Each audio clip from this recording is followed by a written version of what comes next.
para ser buen periodista deportivo tienes que ser buen periodista en general. Y eso implica, quieras o no, involucrarte en causas sociales, saber qué ocurre con tu país y saber qué problemáticas están al fin y al cabo adoleciendo a tu región, porque el fútbol es una forma de desarrollo social.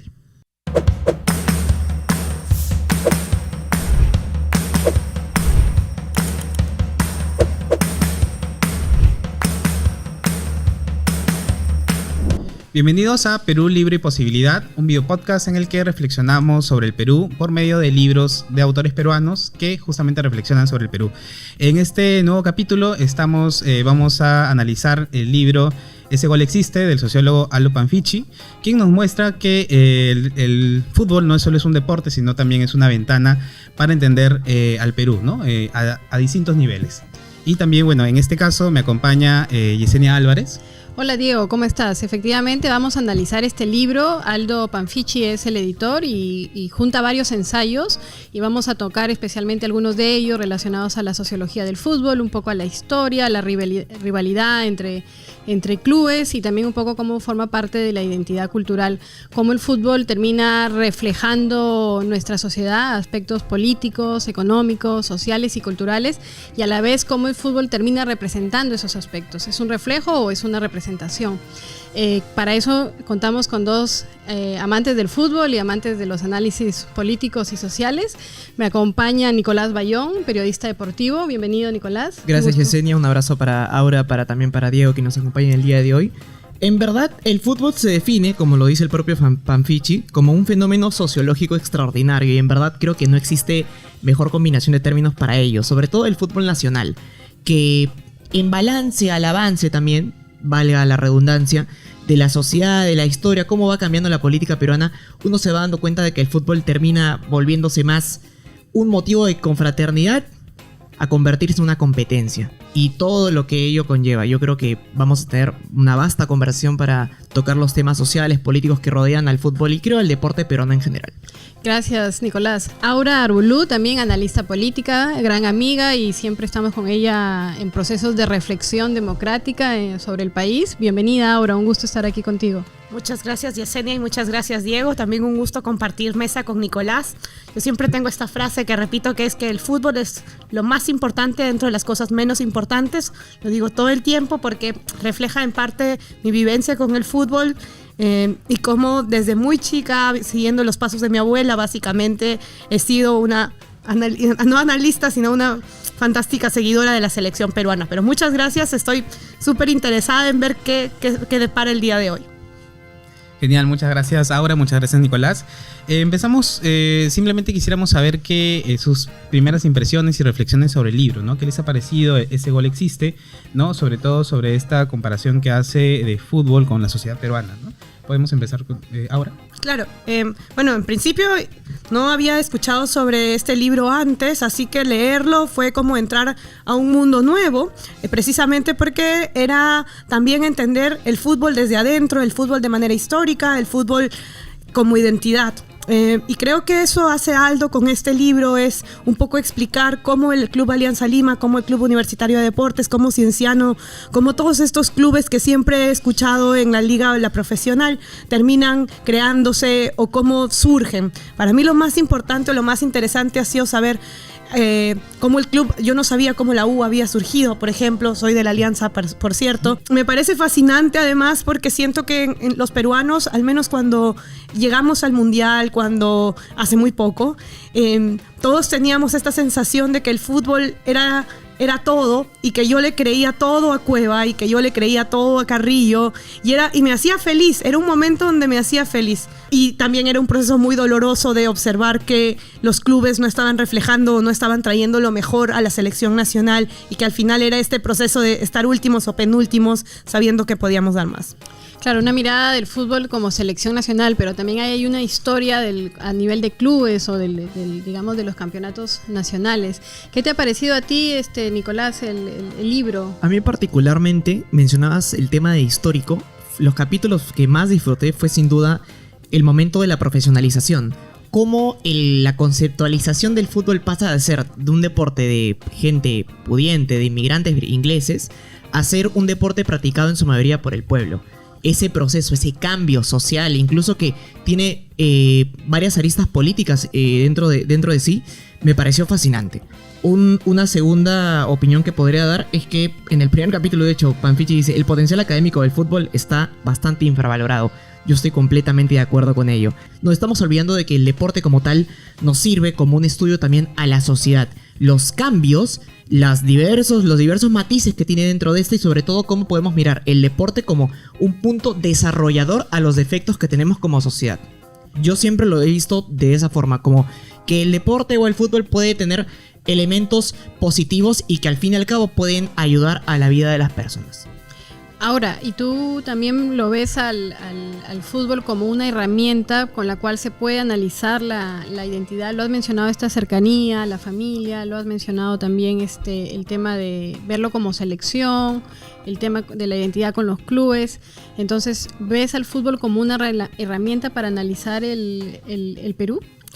Sí, creo que el Perú y algunos otros pocos países pueden ser analizados desde el fútbol, porque es algo que comparten de manera global personas de clases altas, medias y bajas de la sociedad, se podría decir. No importa la clase económica o social a la que pertenezcas, y es esta sensación fascinante también de entender cómo algunas cuestiones, y creo que tiene que ver mucho con la libertad y con la planificación. Tú tienes una planificación para algo, pero espontáneamente termina convirtiéndose en algo diferente y a la vez maravilloso, pero también peligroso, ¿no? Porque el fútbol ha traído, como dice Nicolás, cosas buenas, pero también ha traído cosas malas, ha traído elementos de violencia que están presentes, y yo creo que ha alejado este componente de familia o de comunidad de los estadios. Hoy creo que lo está retomando a través de estrategias de marketing muy grandes por parte de clubes, pero aún así como que las barras alejaron totalmente a la familia. ¿Hubo algún tiempo en que era algo de comunidad, de familia? Ustedes que son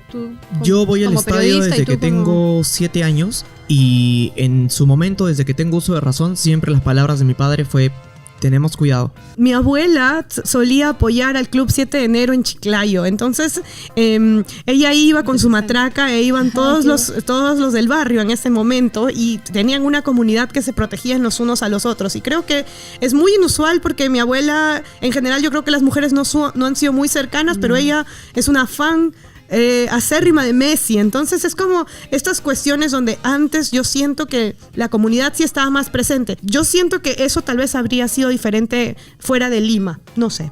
Me interesa mucho ver que empezando el libro habla sobre cómo esta separación de seguir el fútbol y de que haya un periodismo que analice otros temas, que ya lo habías adelantado un poquito, ¿no? Entonces, un periodismo divorciado de análisis un poco más sociales sobre el fútbol.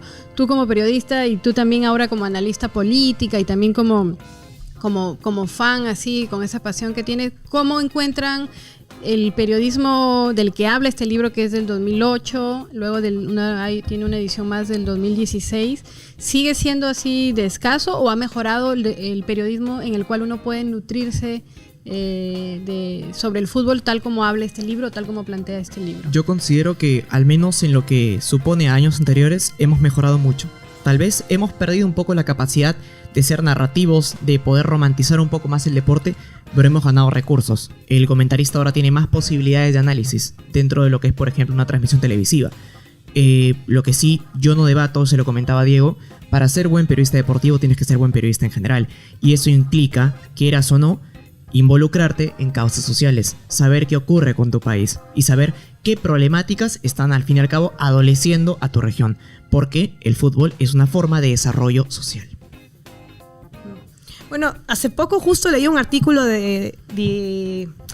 no era Atlantic, tengo que revisar, pero analizaba los periodistas deportivos en 4 países, uno Inglaterra, otro Alemania, otro Estados Unidos y otro Brasil. Y decía cómo el periodismo deportivo terminaba reflejando los países en los que se efectuaba. Entonces en Estados Unidos era como mucho de estadísticas, sabes que ahí es mucho de ser eficiente, empezó también con el béisbol. En Inglaterra, históricamente, a ver, en Inglaterra se creó el fútbol básicamente, entonces era un periodismo deportivo que reflejaba la pasión, pero también con un análisis muy contundente sobre la data de los futbolistas, entre otros. Y luego estaba el periodismo en Alemania, el periodismo deportivo en Alemania, que a mí me resulta muy curioso. A mí me encanta. Porque cuando tú escuchas, y esto es algo que a mí me llama mucho la atención del periodismo deportivo en Alemania, cuando tú escuchas un partido en Alemania, nadie está comentando que alguien tiene la pelota, que se hizo el gol por 3 segundos, que los comentarios son: bueno, la tiene Toni Kroos. Toni Kroos posiblemente ha sido el mejor jugador del Real Madrid durante la última temporada. Toni Kroos históricamente ha ganado tal premio, bla, bla, bla, bla. Se acabó. Y luego es solamente es solamente ver fútbol. Y entonces cuando yo llegué, la primera vez que había un partido de fútbol ahí, era como: ¿dónde está? Como la tiene Cueva, la tiene, le dio paz, no sé. Y yo estaba sorprendida. Y como cuando no celebran los goles cuando alguien hace un gol. Entonces, pero después en este mismo artículo, y volviendo al artículo, en Brasil, en cambio, hay mucha pasión para celebrar los goles. Y el artículo reflejaba precisamente, y yo creo que eso se compara mucho con el periodismo deportivo en Perú y con Daniel Peredo, y cómo siguen la memoria colectiva de cómo somos nosotros como sociedad. Yo recuerdo que en la universidad que hablaban de la crónica periodística por excelencia era la crónica justamente deportiva, ¿no? El fútbol. Entonces por ahí, ahora tú comentando el tema de en Alemania, cómo escuchas, creo que aquí, digamos, tiene su propia riqueza el cómo narrar, ¿no? El fútbol y dar detalle, por ejemplo, en la radio. Entiendo que esto además se transmite mucho más, ¿no? Todo el tema de poder contarte poco a poco cómo se está desarrollando un partido de fútbol, ¿no? Y por otro lado, ya que estaba mencionando un poco sobre el periodismo deportivo, a mí siempre he tenido un poco la impresión, con todas las cuestiones que puede haber en general por mejorar en el periodismo en general, en el caso del periodismo deportivo no podía yo un poco diferenciar un poco al fan con el periodista, ¿no? Entonces, como el periodista como que vive demasiado, incluso toma una posición, ¿no? Muchas más veces que creo que en otros áreas del periodismo, ¿no? No sé si ustedes también en otros deportes creo también, ¿no? También, ¿no? Específicamente hablando del deportes, fútbol. sobre todo en Estados Unidos con la NBA pasa bastante. Eso es lo que mucha gente no sabe. Los comentaristas en inglés de la NBA muchas veces son extremadamente partidarios. Es algo que ocurre, creo, en diversos deportes. Pero no es que se tome un bando. Yo creo que en todo momento llega un momento de la vida del joven que quiere estudiar periodismo deportivo, sea por fútbol, por básquet o por vóley, que tiene que disociar y decir: ok, yo he seguido durante toda mi vida a este equipo. A partir de hoy este va a ser estrictamente mi trabajo y yo no puedo diferenciar la emoción que voy a poner con un equipo y con otro. Yo puedo defender ciertas ideas, les puedo defender ciertos argumentos, pero la profesión está sobre todas las cosas. Lo que pasa es que uno, cuando está trabajando, tiene que encargarse, al menos en el caso de los relatores, de que el espectador neutral se emocione. Que el espectador del hincha del equipo rival se moleste. Y que el espectador o el oyente del equipo que está ganando tenga ganas de apagar la televisión y poner nada más tu relato de fondo. Esto que comenta Nicolás a mí me parece interesante porque en tiempos donde los clubes se enfrentan cada vez más, donde hay más violencia y hay esta división sintáctica, dice lo que no soy. Semántica y sintáctica. Correcto, lo que no soy como club, ¿no? Él aún así rompe como ese esquema como periodista deportivo, lo cual me parece curioso. En otros países no ocurre y no sé cómo ustedes cómo ustedes ven este tema entre violencia, sociedad peruana y fútbol también. Ahí yo tengo algunos análisis también. Mi experiencia con el fútbol no es tan cercana, pese a que, digamos, sí me gustan los de la selección, pero me abruma un poco cuando la gente se vuelve ya muy fanática. Un ejemplo política, todo es fútbol, lo comparan con el fútbol.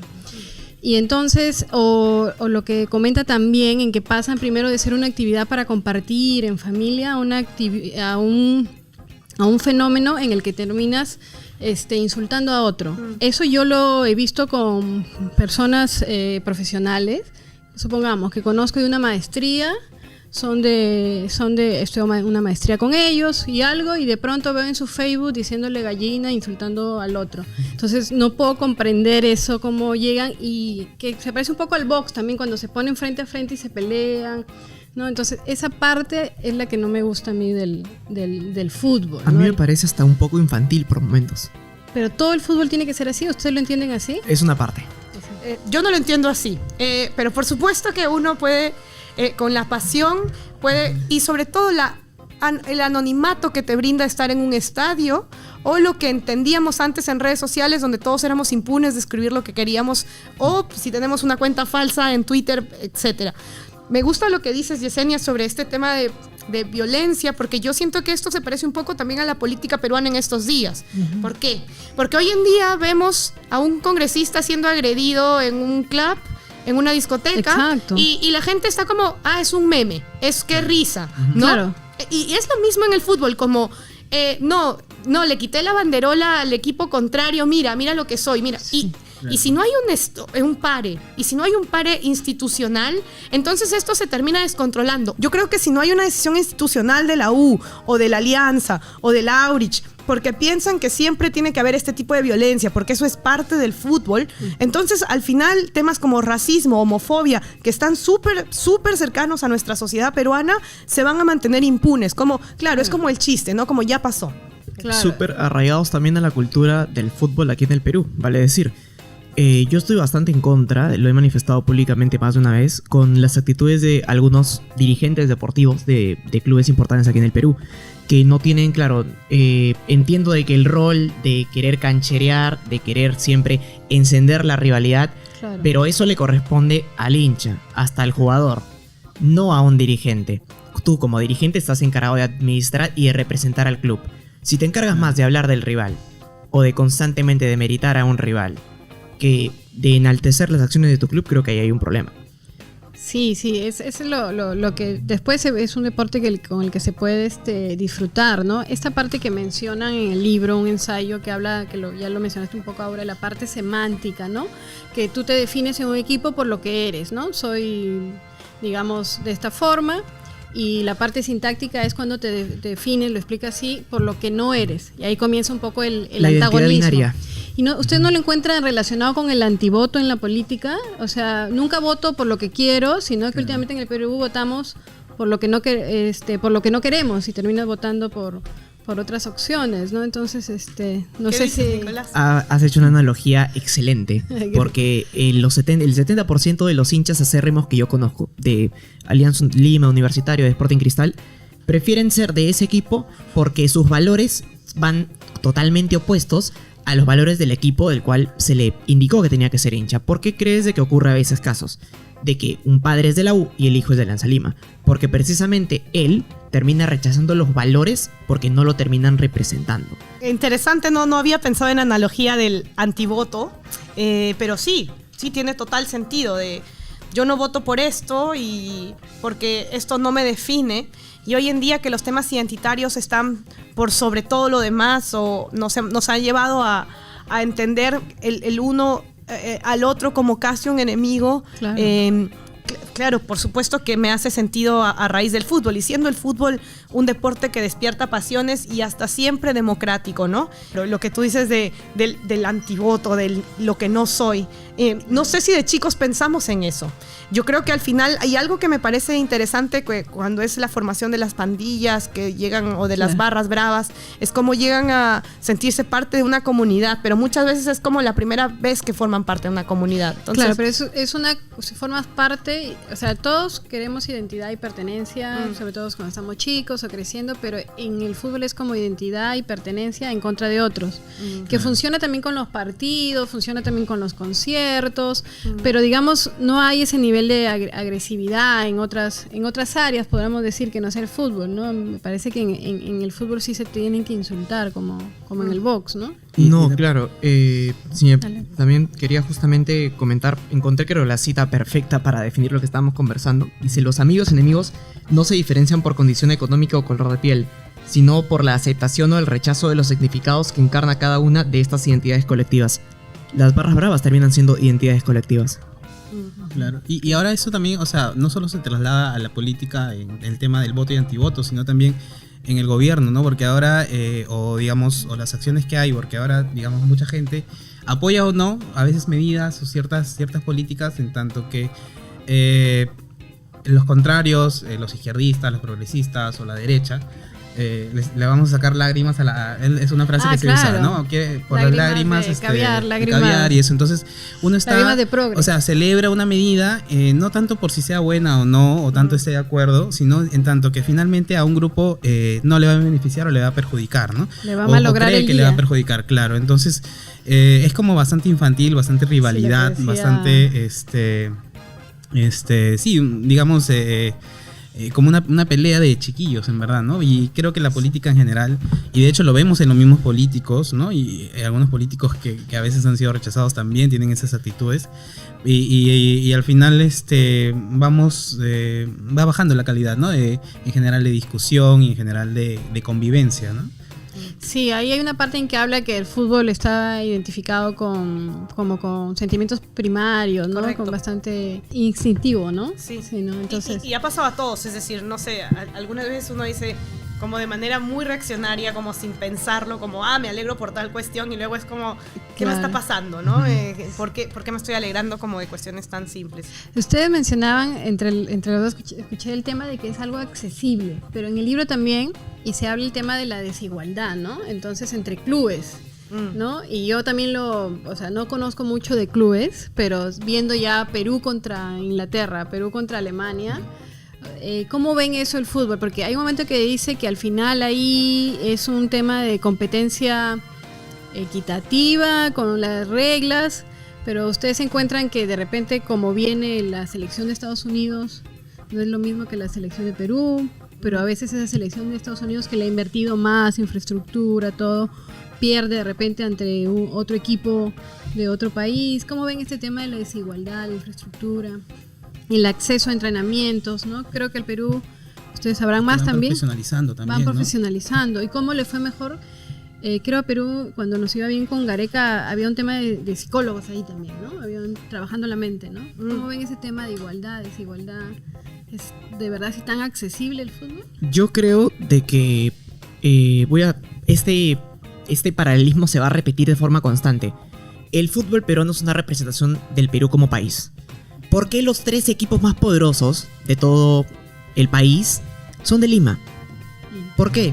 Porque siempre los mejores estadios están en Lima. Porque somos un país extremadamente centralizado. Y recién los 2 equipos de provincias que se han puesto las pilas en el tema de formación son Melgar y Cienciano, que son precisamente de las 2 ciudades más grandes de la sierra del país. Trujillo, perdió el fútbol profesional este año, ya que Manucci y UCB descendieron, pero creo que también cuenta con el tercer estadio más grande, el cuarto estadio más grande del país, que es el Mansiche. No me parece una coincidencia de que justamente los focos poblacionales más grandes, los focos económicos sean los que terminan llevándose el mayor desarrollo en el ámbito deportivo también.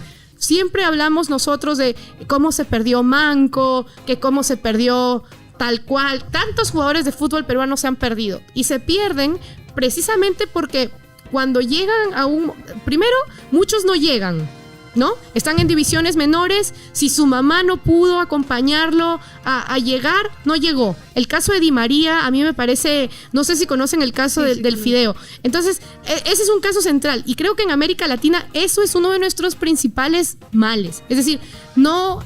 Y los clubes de fútbol en Perú, si tú no estás en un club grande, como dice, es difícil que tengas infraestructura. Quiero darte un ejemplo. Si no estás en un club grande, tus chances de llegar a ser un futbolista deportivo son mínimas. Tienes que tener mucha suerte. En cambio, en Europa, en Alemania hubo un programa deportivo donde los ojeadores fueron a ver a nivel país quiénes necesitan tal o cual cuestión. Ok, hay que apoyarlo. Me parece que Mesut Özil fue uno de los resultados de ese programa deportivo de política pública por parte de Alemania.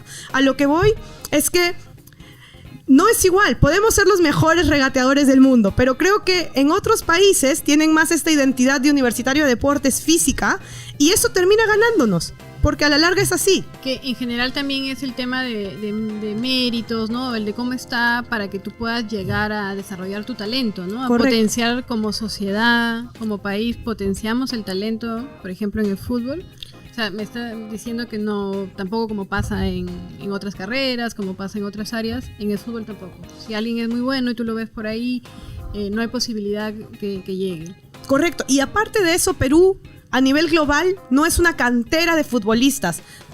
tú vas un agente deportivo en España, ve a un jugador peruano, a un jugador argentino y a un jugador brasileño. El jugador peruano puede ser 15 veces mejor, pero porque no hay cantera de futbolistas peruanos, se van por los argentinos, se van por el futbolista argentino promedio solamente por un tema de nacionalidad. Entonces ya está. ¿Es cantera te refieres a semilleros? Sí, o claro, procesos. Donde salen los jóvenes. Correcto. O procesos. Correcto. Entonces, incluso, o sea, yo digo, el fútbol es un deporte accesible, por supuesto, pero es solo en su primera etapa. Pero luego hay canteras. Hay canteras, pero incluso la nacionalidad juega un rol fundamental para el desarrollo deportivo. Yo no quiero extenderme mucho, pero solo lo último.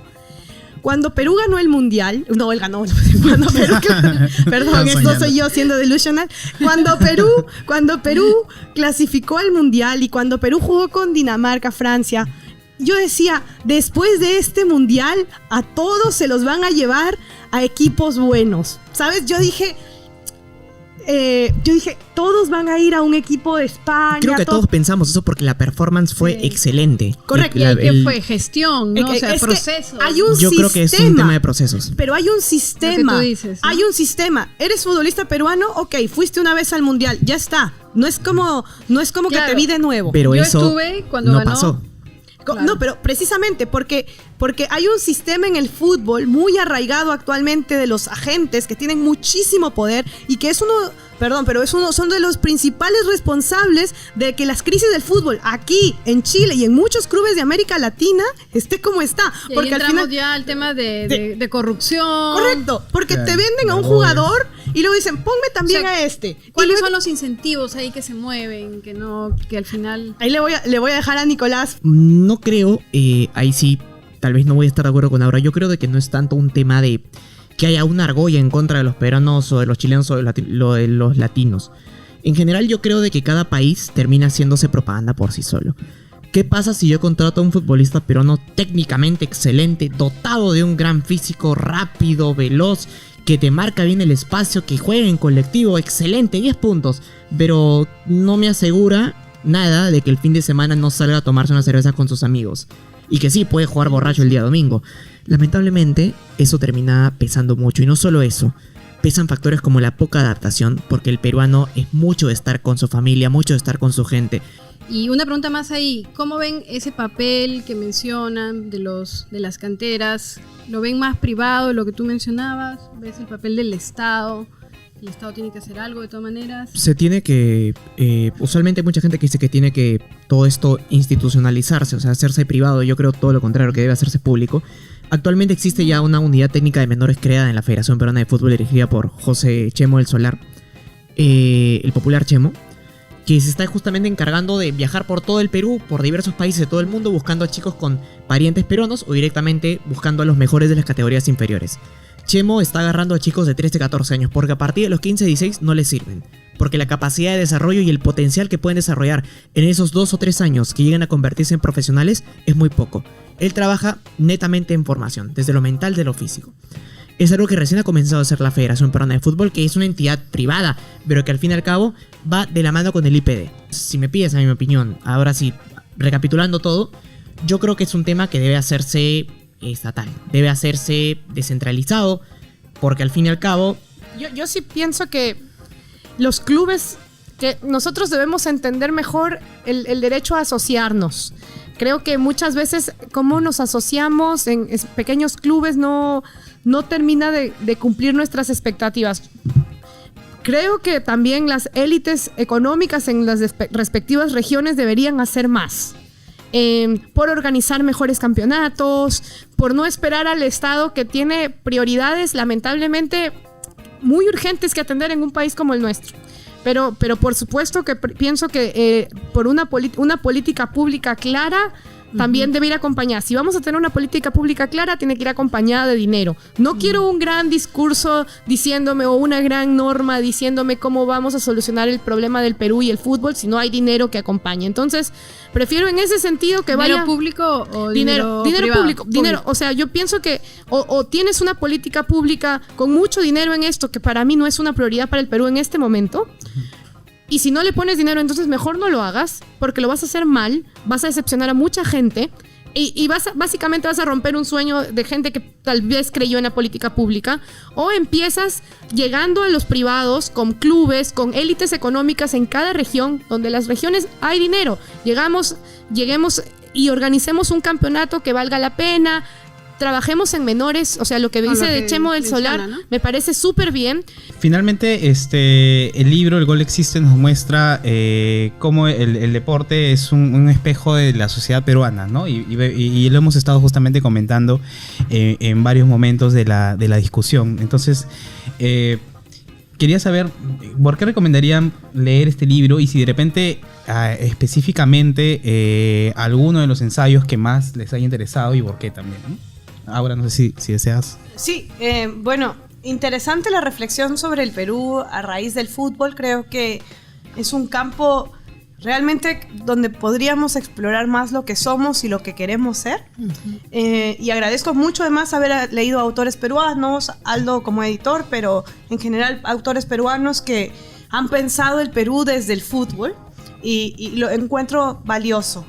Para mí ha sido gratificante, un ejercicio serio sobre el Perú desde el fútbol, tal vez muy diferente a los ensayos que se realizan desde un análisis estadístico, que también se hace mucho sobre el Perú, y creo que entender mejor las identidades de los clubes peruanos, a mí particularmente me ha ayudado a entender mejor, a entender mejor a nosotros mismos.